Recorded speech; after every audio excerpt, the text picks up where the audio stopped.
الصلاة والسلام على سيد الانبیاء والمرسلین وعلى آلہ وصحبہ اجمعین۔ عزیزان گرامی، حضرت علامہ محمد الیاس علوی صاحب رحمہ اللہ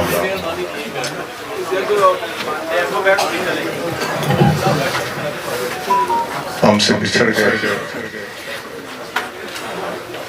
کل فقیر کو حضرت علامہ عبدالرحمن صاحب نے ہری پر ہزارہ سے فون کر کے اطلاع دی۔ ایک دفعہ بڑے جوش و جذبے کے ساتھ، دکھ کے ساتھ زبان سے اِنَّا لِلَّهِ وَإِنَّا إِلَيْهِ رَاجِعُونَ نکلی۔ اللہ گواہ ہے، مجھے اس کے بعد کوئی ہوش نہیں کہ میں نے کتنی بار اِنَّا لِلَّهِ پڑھا، میں نے کتنی بار اللہ اکبر اللہ اکبر اللہ اکبر پڑھا۔ مجھے یہ بھی یاد نہیں رہا کہ یہ موقع ایک بار اِنَّا لِلَّهِ پڑھنے کا ہے یا بار بار پڑھنے کا ہے، اور اس کے ساتھ تکبیر ملانی اشارت کیسی ہے، مجھے کچھ سمجھ نہیں رہی۔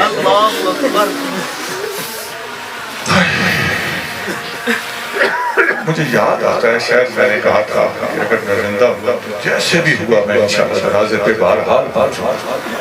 اس بات کا مجھے یاد نہیں کہ میں نے فون پہ کہا، مجھے اپنے ساتھیوں کو کہا جو میرے ساتھ گاڑی بیٹھی۔ یہ تو ایک اظہار تھا، دکھ اور کلب کا مظاہرہ تھا۔ اصل بات جو کہنے کے لیے وہ یہ ہے کہ یہ عالم دین مسلک دین اور اسلام کے دفاع کے معاملے میں نہایت غیور عالم دین۔ غیور وہ ہوتا ہے جس میں غیرت ہے۔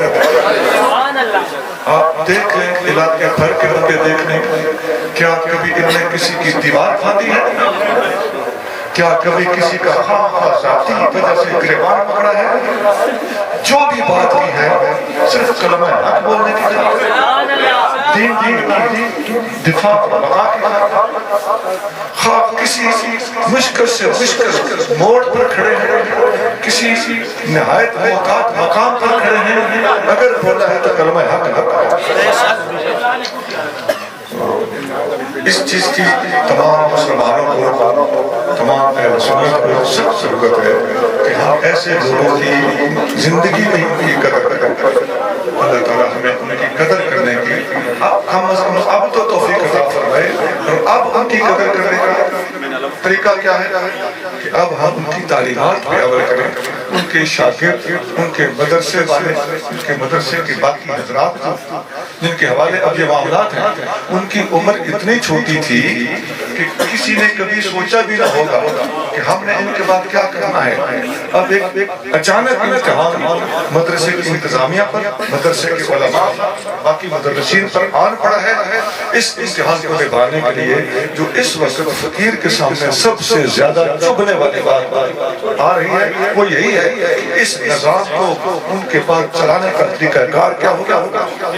بہت سے لوگ اس مدرسے کے اندر اب مداخلت کریں گے، بہت سے لوگ اس کے مالک بننے کی کوشش کریں گے۔ خدا مجھے کسی نے کچھ نہیں بتایا اس بارے میں حالات کو جانتا ہوں۔ اگر یہ 80-90 سال کے ہوتے نا تو ان کا بیٹا پوتا تیار ہوتا، ان کا بچہ وہ سنبھالے تو بڑی لیکن ہمیں اس بچے کے ساتھ پوری وفا کرنی ہے، کسی کی دو نمبری نہیں ہونی چاہیے، اور یہ نظام کسی طرح پر چلانے کے لیے رب رسول کی خاطر پوری کوشش و تعاون کرنا۔